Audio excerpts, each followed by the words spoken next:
I want to talk about the PAG because Paul Hastings and look, Paul Hastings have represented PAG. PAG is controlled by Wang Qishan, and Wang Qishan is the vice president of the CCP. And PAG have been stealing hundreds of billions of American working class people's pension fund into the surveillance company owned by the People's Liberation Army. And take a look at this Wall Street article, and it says U.S. generals, diplomats want the Chinese company out of their retirement. And this is reported by a California newspaper saying that in summer alone, that the nation's largest public pension fund lost $400 billion on the China market. And take a look. What are the companies that American People's Pension Fund have been reinvested? It's Alibaba, Baidu, JD, and Tencent Music, and Ant Group, and some of them really are supporting owned by the PLA, the People's Liberation Army, and it's directly controlled by the CCP,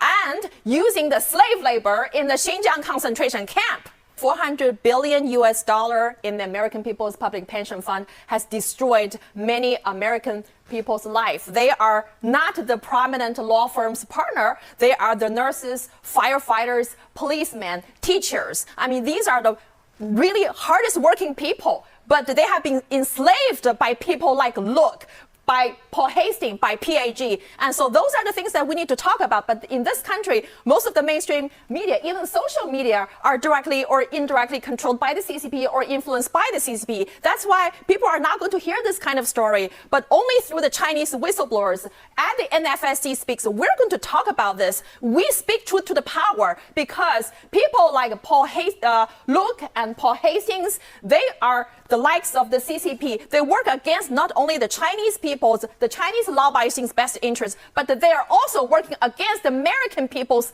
best interest. 中国领导人